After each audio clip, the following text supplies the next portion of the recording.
rSlashMaliciousCompliance. Leave my window open? No problem. Company called me average. So this isn't malicious compliance in the exact sense of the word, but pretty much the same effect. I, 26 meters, started my first job after college 3.5 years ago. I was hired with a group of 25 people. I used to run a lot of clubs in college and had this I need to finish my job as best as I possibly can attitude when I first joined. I was good at what I did and put in considerably more work than other people who joined with me. Another huge motivation behind this was that since the initial pay wasn't good enough, I wanted to impress with my work and get a really good raise at the end of the year. So throughout the year, I kept working late hours, stayed at the office for 10+ hours on a regular. The way our work dynamic was, I was the only one under my manager and we were both supposed to share the work on the projects. And slowly and steadily my manager started noticing I'm taking up extra stuff and he started offloading his work onto me too. Now I was essentially doing my own job and half of his job as well, and had reduced the time it took to do those things by at least 40%. I was stressed and overworked but was getting exceptional weekly ratings, so I felt it was worth it. How naive I was. Appraisal time came and I went into the one-on-one with my manager. This guy tells me that while I have one of the best performance ratings in the company, they're not allowed to give freshers a huge raise, and I received the same raise that others who joined with me did by doing the bare minimum. I was pissed. I told my manager that since the company has declared me average, that he should expect average performance from now on. He laughed there thinking I was kidding. I wasn't. Next day onwards, every task that would be done in 2 hours now needs 8. Won't stay in the office for more than the agreed upon 8.5 hours. Won't finish up lunch quickly to get some more work done. Won't do any of your job for you. Oh, the client is asking for this document that I prepared in an hour? Sorry, an average person wouldn't do it in less than 4, so I'm going to keep it with me while I take the next 3 hours to figure out how to update the table of contents. It takes 3 clicks, by the way. Oh, there's something you need to ask after work hours? Sorry, it'll have to wait till tomorrow. Complaints started coming in quick about the delays in deliverables. Manager started spending a lot of time frustrated because he wasn't very good to begin with, and now I wasn't taking up his workload. I spent the entire year working 2 hours a day while I spent the rest of the time listening to music, browsing Reddit and watching him struggle. Left at the end of the year for a job that paid 3 times the salary. Some details of our projects get published online, and last I checked this guy was running 7 to 8 months behind on some of the projects and, from what I heard from some of my friends in the company, didn't get any raise last year. I'm currently in the same position. Management said average. Okay, I don't answer my phone on days off and only do the tasks assigned.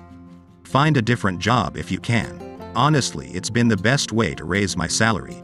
Did 8 years at one company with very standard raises. Job hopped for a few years after and almost doubled what I had been making. I make it a point to change jobs every 3 years. Each jump has been at least plus 30%, but usually closer to 50%. It's the only way I've been able to get raises and promotions, and I'm not a poor worker either. I win awards, recognition, etc. up. They treat you like you're disposable. You can treat them like they're disposable too. It's a worker's job market, baby. Exploit that shit. That is fantastic. I worked for a company that the only way you could get a raise was to quit and then rejoin later. Surprise, surprise, surprise. That company did not prosper and sold its North American division because of low sales. Being greedy is one thing, but being stupid greedy is another altogether. One company I worked for, that tactic was so pervasive, they had a policy that they would only hire you twice. After that, you're blacklisted. They are surviving, but the drain of talent there is ridiculous. Nobody stays there longer than 3 years, and the ones who do are a special kind of person. That is my company. They drain people constantly because it is a call center and we have a lot of enraging policies. They pay 70 cents on the dollar. They train people for 60 hours. Expect them to just learn on the job. And then it is back-to-back calls until you burn out and quit or get a promotion with no raise to be in a supervisor role. The people who have been supervisors are still dirt poor, and some just stay for 10 years. Many companies are structured such that raises come from a predetermined budget that includes everyone's cost of living increase and not much more. Even if the boss wants to reward a great employee or help realign their pay with others that are making more, they cannot do so in tiny increments. However, initial salary, perks and bonuses can often be swayed by the employee's own negotiations.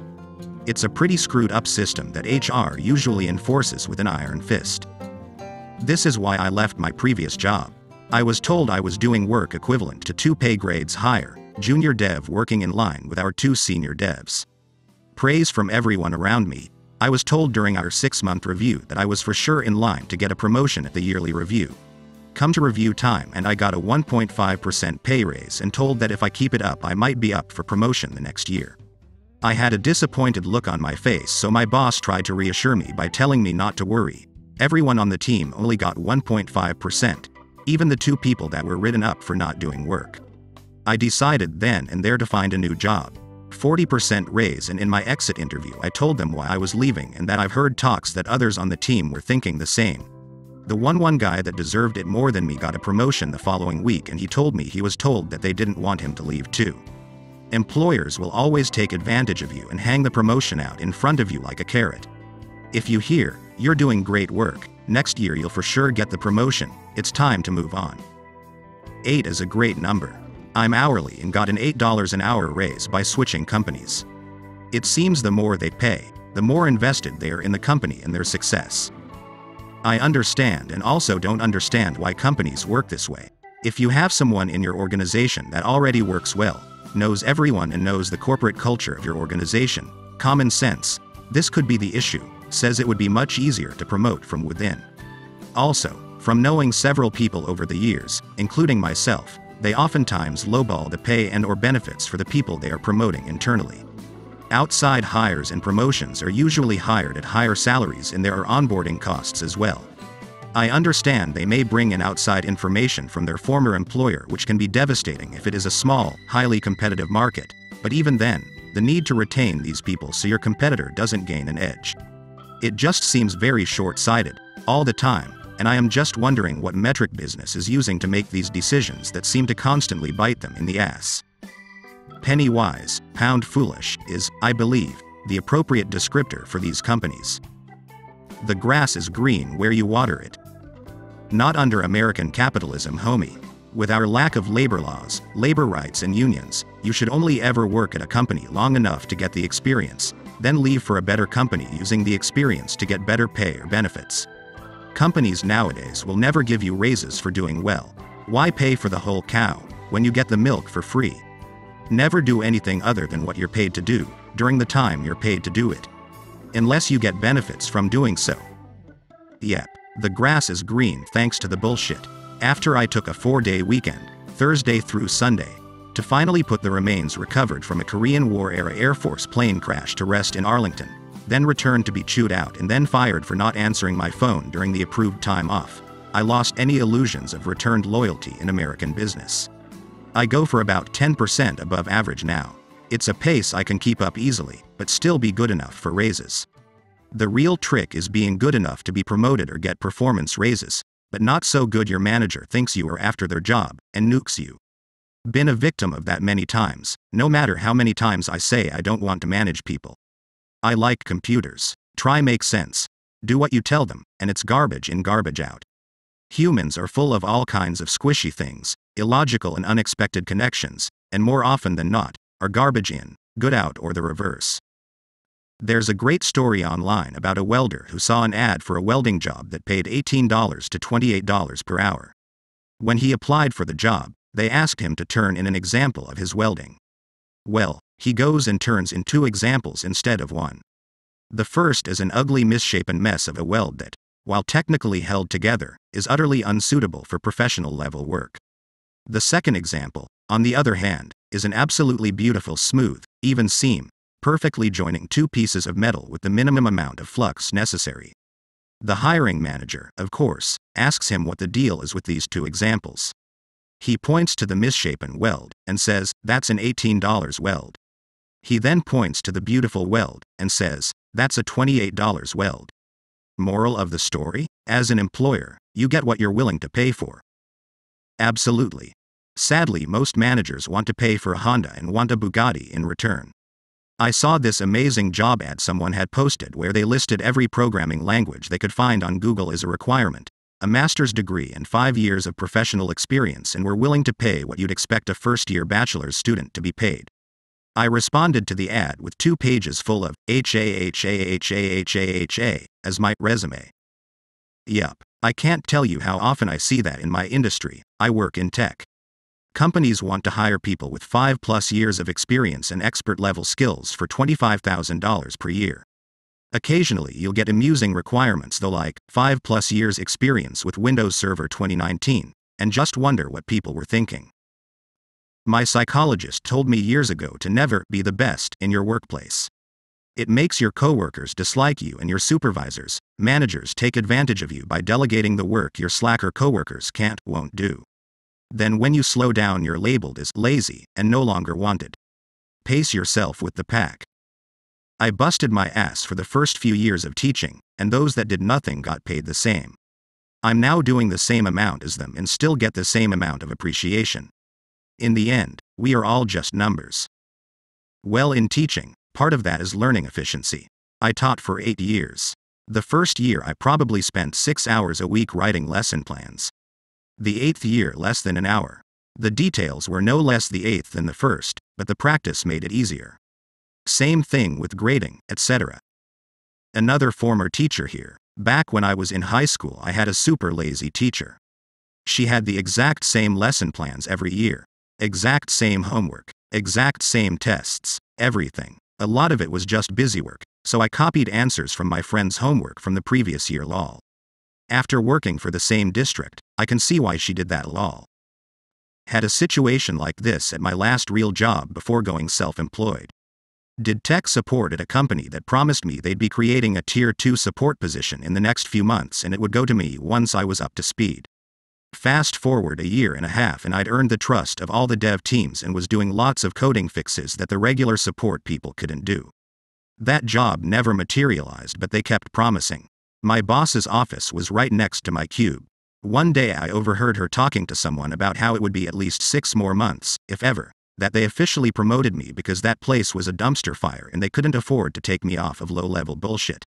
Decided that day I was going full-time with a hobby I had that was making more monthly than my day job, and spent the next 2 months doing exactly my job description.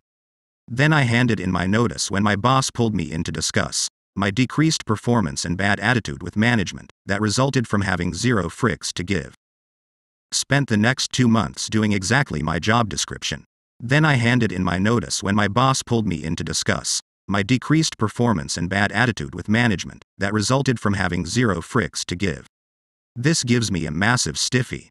The notion of getting pulled in and being able to tell them, oh, hooray, you finally noticed. I was wondering whether any of you actually pays any attention to what I'm doing. Well, now that I have your attention, you should know that I quit. Bye. It was fun, not gonna lie. Highlights included telling the company president, who got involved micromanaging everything and always took the customer's side even when they were being unreasonable, that he just wasted 3 weeks and diverted a couple of dev teams to find a bug that I identified as user error within 5 minutes of getting a call. Turns out it was the user error I identified, but nobody ever called him out on those wasteful crusades before that moment. There was also the time the sales exec wanted me to change how GIFs work because it would really help a client, and I told him he'd have to invent a time machine and go back to 1986 to discuss it with CompuServe when they created the standard. The conversation with my immediate boss was the best though. Boss. So we've noticed you've been scaling back and the other teams are getting overwhelmed, and you have an attitude with management. We need to work on that. Me. Oh yeah, no. Please consider this my 2 weeks notice. I'm out of here. They then scrambled to try and get me to stay, even dangling the new position they'd promised. Like they thought I was going to touch that hot stove again. I told them I'd stay if they tripled my pay, current pay plus what I was making from my side gig at the time. They weren't interested after that. CompuServe stole it from some dude anyway. Had a similar thing happen at a restaurant I worked at for years. I was the bar manager, a very good one at that. The owner decided that he didn't need the manager and knocked my pay down to the normal bartender rate, then acted surprised when I stopped doing the managerial things. I still wish I had recorded that conversation. I'm happy to do the work you pay me to do, also happy to not do the work you don't pay me to do. LMAO, this sounds all too familiar. Do not miss hospitality. Years ago, I was a bartender and assisted the bar manager in doing inventory and placing beer and liquor orders. He was one of the few really good restaurant managers I ever worked with. So of course he got a promotion out of our store. The replacement bar manager pretty much had me do all the work, place all the orders, and didn't assist one bit.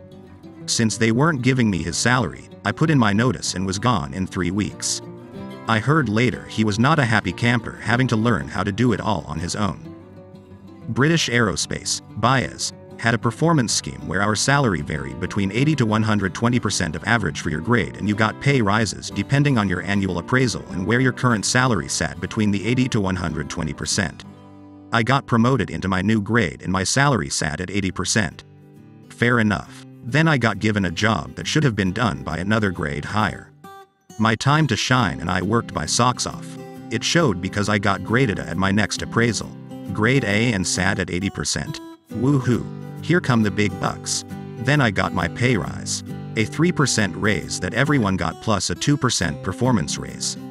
Worked out yet just how long I would have to be working at a A grade before I got paid just at a C grade? 10 years. How long would I have to be performing at an A grade before I got paid an A grade salary? 20 years. Yes, I was pissed. So I went to my boss and told him I was not prepared to work at a grade above my grade at 82% grade salary, so give me a proper pay rise, a promotion, or move me to a new lower grade job. The answer was basically, I hear what you say, but my hands are tied. Whilst I was waiting for the answer, I went searching for a new job, so all I did in response was thank him for his assistance, reached into my pocket and handed over a letter of resignation. My new job got me a pay rise of 50%. Edit. They tried to get me to withdraw my resignation, but I refused, telling them my resignation was a resignation, not a negotiating ploy. In case you have not realized it yet, frick you British Aerospace, BAES. PS fun fact. My boss had the dubious honor of dropping some Tornado aircraft fuel tanks on the end of the runway, almost wiping out a caravan site about 300 meters away. Ah yes. I want to, but my hands are tied, but I'll gladly take the glorious rating and pay raise that they offer me because of your hard work. Thank you for the Ferrari peasant, now go do your job. The best kind of managers. I'm not competent enough, okay then. TLDR. I took on a creative task which led to much praise by upper management. My boss got jealous and told me that creative tasks do not correspond with my competence. So I had to spend hours of fun time with our designer to discuss minor details. I am in my first ever real corporate job. Before that I went to university for roughly 6 years to get 2 degrees, both psychology, and during my time of study had part-time jobs, internships, freelanced and learned to code a bit, made a website, some scripts to automate my internship tasks, etc. Nothing fancy. All my previous jobs were tech-related, so I eventually got hired as an IT consultant despite my degree. A lot of companies refused to even invite me. They said I would bring important values, skills and knowledge to the team. I did. I gave trainings on communication, creativity techniques and project management. All while learning stuff about development and consulting. So it was a win-win. After about 6 months I got the responsibility of a UI redesign, since I was the only woman, and they needed someone good with design. But it happens that I love creative tasks and I was happy to take on responsibility. A year goes by and I did a splendid job, so I was told by colleagues, management and customers. Although I was responsible for project management, I created design drafts to later discuss them with our UX department. I read and learned a lot about design principles, brand management and usability. The design team even said that they would love to have someone like me in every project, because our collaboration helps them a lot to solve issues more efficiently. After a year working like this, we got restructured, my awesome manager got promoted and I got a new one. To sum it up, this guy has been there for 20 years and wants the next 20 to be as calm as possible. Which means, don't work too hard, no one will thank you. I observed that he can only keep this up because he is good at networking and making friends all over the company and throughout the hierarchy. Being there 20 years and paying favors at the right time, he is settled pretty good without doing or knowing anything about the job.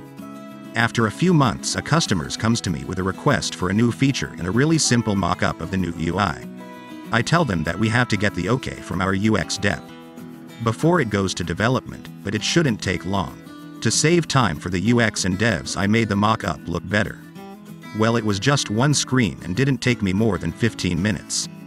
To be honest, Explaining the business process to the designer would have taken 3 one-hour meetings to produce the same, and our design team was already drowning in work, and they even thanked me. So because I wanted to save company time and money, I didn't think more of it. The customer was very happy to see their vision, and my mock-up made its way to their top management. He told my boss that I did a great job on that design and they wanted it developed ASAP. My boss saw all the extra work, high-level hierarchy pressure and attention, and I think he got a little jealous of all the praise. But eventually he snapped at me with, "You shouldn't have sent the designs without my permission, and also, creating designs does not even correspond to your competence." Malicious compliance. Since then, every task that was handed to me that requires some creative work, I quickly call a meeting with our designer and discuss every detail with him. We get along great, and it is fun to collaborate on these things. In addition, I couldn't make the presentation pretty anymore for my boss. He ended up showing the most horribly designed slides I have ever seen, which I would have given him feedback on if I only was competent enough. I transferred jobs to another department, and I don't hold a grudge against the company, the manager, or the politics. I loved my job because I learned so much, also how big corporations work and that there sometimes is more politics involved than common sense. Your story rings some familiar bells. Glad to see a positive attitude about the learning. You handled yourself well, made your point without trauma, and moved on. Good for you. Corporate jobs are the worst because the people they put in charge rarely use their brains. They get so brainwashed and indoctrinated in the corporate structure, they literally can't see past it. Try to find a job at a smaller place, you'll be way happier as a creative individual. Also, how big corporations work and that there sometimes is more politics involved than common sense. And now we see the big picture. Sometimes companies step over a dollar to make a dime. I think a lot of bureaucracy works this way. The main function of any bureaucracy is to continue its own existence. Crappy companies often work like this. They get rich with a cash cow and then use that money to hire useless people who don't meaningfully contribute to the business. They typically are salespeople and account managers for accounts that are basically set and forget middle managers that throw their weight around telling competent people how to boil water, internal consultants that steal people's time. I worked at one of these companies a few years ago. They got rich from a massive account that had in North America. They were a North American company. They then expanded to become a multinational by acquiring companies globally and setting up shop in those regions. I worked in the Australian office and saw how much of a shit show it was. They offered a technical solution that was in shambles due to a lack of investment. It was so bad it had negative value. It was a database infrastructure that made the raw data dirtier. There was no strategy nor technical leadership. Everything was a mess, and the non-technical teams, account management, etc., thought that this was normal because they'd never known any different. There were plenty of highly paid people that would attend meetings, but most were incompetent and many were bullies. In places like this, everything is always broken and it's never anyone's job to fix it. People get precious about things that make them look good because they don't have any real results to justify their salaries. And people get treated like garbage because there is no leadership in the company, it's just Lord of the Flies. I stayed less than a year, but longer than I should have. These companies aren't really worth your time unless you're desperate for experience. So, if you are ambitious and want to excel in your role and your manager dissuades you, they have perverse incentives. Any decent company would reward that manager for getting more out of you. These companies typically go nowhere fast, or the departments that operate like this go nowhere fast, so you should have an exit strategy. Are there alternatives? Absolutely. Great companies, I work at one, only hire the best people and encourage everyone to do their best work. If you are good at your job, don't settle for a crappy company. I fricking hate office politics, especially when it revolves around a hater or someone who doesn't know what I do and tries to tell me how to do my job. Way to remain classy up. Sounds like your former manager mistakenly thought he was looking in a mirror. If anyone wasn't competent enough, it was him, and I bet he felt you'd expose him for the idiot he is. You sound like a more than competent, multi-talented, passionate, collaborative professional. You're the kind of person that companies say they want. The person who goes the extra mile to not only get it done, but get it done well. That should be celebrated and rewarded. On top of your talents, it sounds like you know your worth. Good for you. I only aspire to be this good at my job. When will the manager be in on Monday? So I work at a franchise pizzeria and our owner is pretty strict on only accepting coupons that he has approved. T-Mobile Tuesdays not being one of them. This situation happens on a Saturday. So this old woman walks in. I say, "Hi ma'am, are you here to pick up?" And she says no, she's here to make an order. I say no problem and I'm like, "What can I get you?" She starts reading off random numbers and letters to me and says she would like that well done. Inside, I'm thinking, what the frick is this lady talking about? I ask her straight up what that even means and she says it's the coupon code from the T-Mobile Tuesday promotion. I say, "Oh, I'm sorry to say this, but we don't accept that promotion." I see the anger rising in her as she reminds me that my company has an exclusive deal with T-Mobile and that I will accept it. I tell her to show me the coupon and start reading it in the fine print that specifically says, "Participation may vary." I then outline what that means and she says, "You're so stupid," and insists that I tell her when the manager will be in on Monday. Surprise bitch, I am the manager. Without giving anything away, I tell her the manager will be there all day on Monday, so go ahead and give the store a call then. Skip ahead to Monday. I get a call and it's her, explaining that my employee is very rude and the customer is always right and should accept any coupon the customer presents. I refute this by telling her the policy and she starts getting angry and telling me I'm wrong. She starts calling me names, so I set up the finale and end with a subtle, "Well ma'am, we are not accepting those coupons, and actually, I'm the employee you talked to on Saturday, so I'm glad I got to hear how you feel about me. I just wanted to let you know that I don't tolerate how you speak to people, so you are no longer allowed to order from this location. Have a great day." Am I the only one who finds it odd that she got pissed about participation varying when she was trying to use a Tuesday promotion on a Saturday? You have to claim the promotion in the T-Mobile app on Tuesday, but sometimes have several days to actually use it. I occasionally use the T-Mobile coupons, several coupons you can use for several days later. You just have to save the coupon on Tuesday. The coupons are released on Tuesdays, but they're usually good for a week. Source: me, a former T-Mobile user. She should not have been rude, but I do understand her frustration.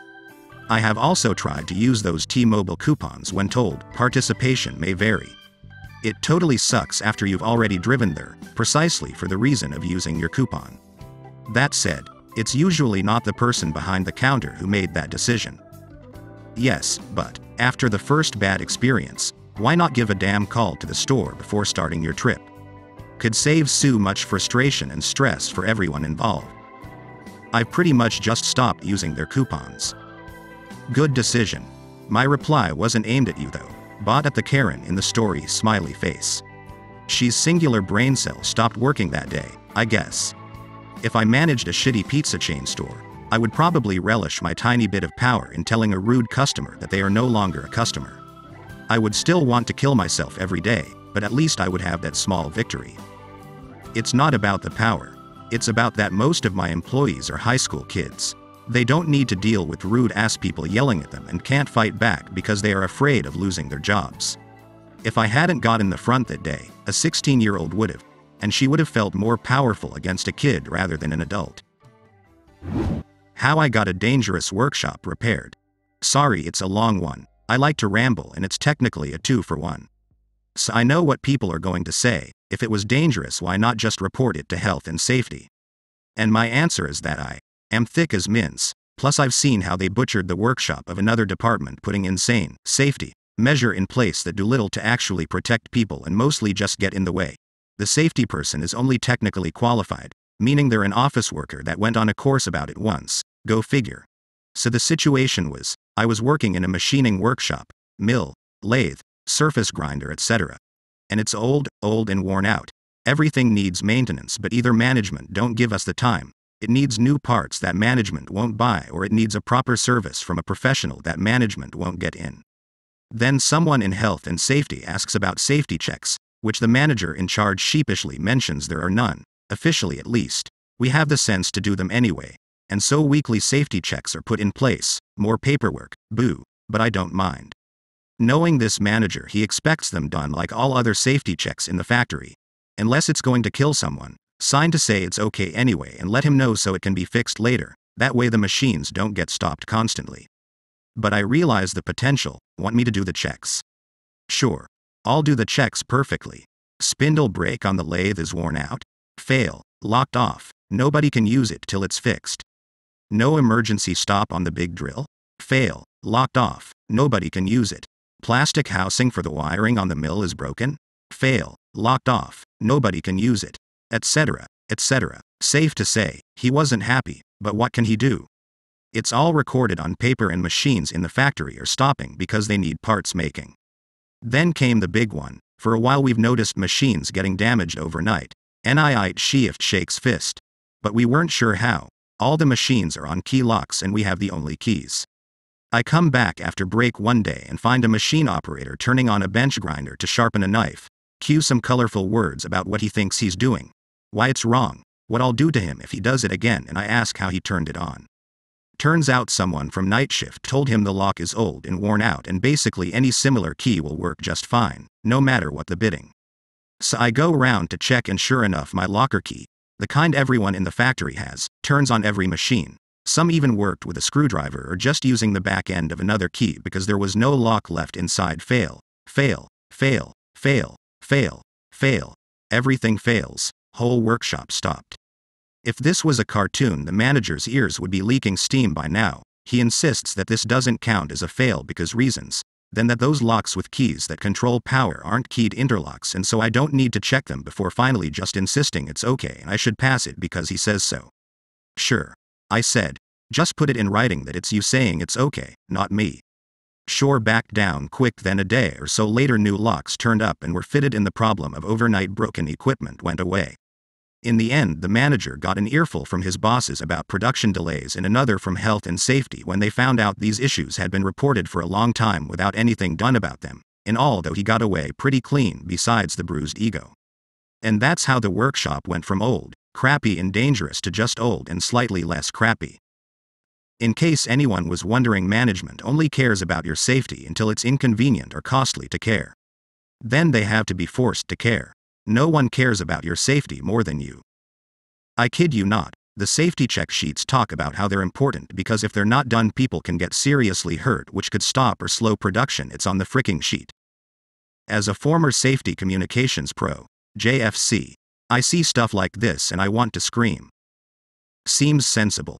There is a reason for the workers to want it done. You could get hurt. And a reason for the manglement to get it done. It could stop production. I get that's probably what they meant, but I don't know how they could have worded it any worse. Found the picture I had. I wish I was making this up. The elevators in my work building have inspections that expired almost 3 years ago. I have reported them to the state twice, but now I'm the weird guy that works up to the 9th floor now. Nobody seems to care about this.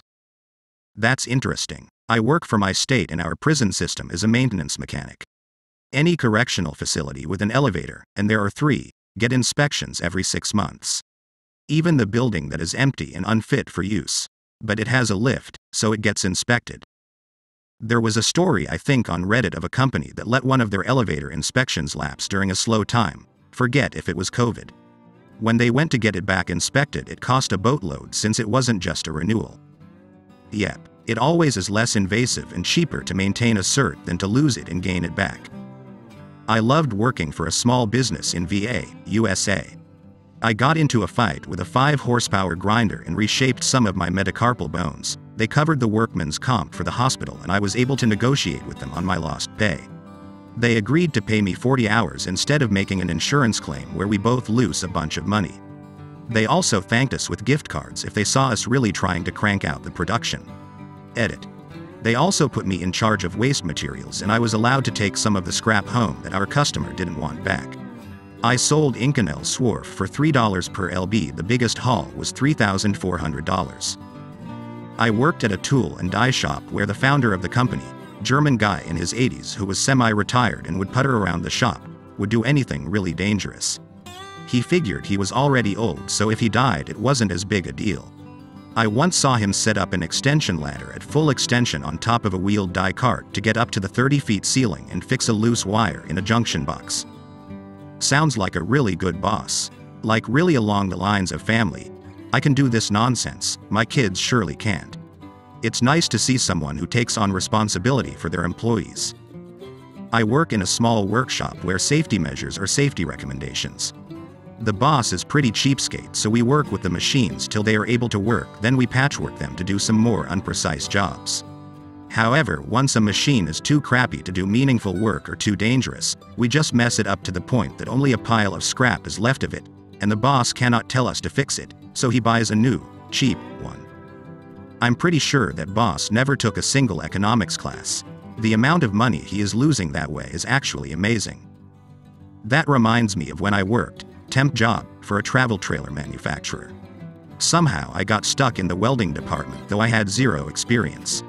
I was working with one other guy who was a full-time employee, and our job was to cut the hollow aluminum tubing for the welders to assemble. Well, the only other person in the department who was cutting was popping Radillin like it was candy. He always got the brand new saw blades. We were using box miter saws, and we got the resharpened ones that never lasted long. This pill popper would rip through the cuts, slam the saw down and begin the cut without letting the motor spin up first, and he laughed about how he would burn the brushes out of the motors. Well, being the concerned person I was, I brought this to the attention of the management, but they decided to get rid of me, rather than do anything about pill popper. I went straight to the temp service afterward, but they had already been polluted by the company, and that was the end of me working for that agency. The worst thing was that everyone knew this guy was doing the things I stated but looked the other way because he was super fast. Where I work is kind of the opposite. Management is insistent that safety issues get fixed regardless of downtime, mostly because injuries cost a ton of money, especially if it was caused by something they should have addressed earlier. Which is, by far, the better case. It sure is annoying in a "I want to get this done" mentality, but things are in place for reasons, and the reason typically is I was tired, distracted, and did get a big ouchie. I mean, even a simple blade cutting machine has a safety cover so you cannot grab into the blade. Which is technically absolutely on the line of, who would be so dumb? Then again, while working through a big stack of things, I managed to trap my finger under the paper holding weight. Safety features are quite reasonable.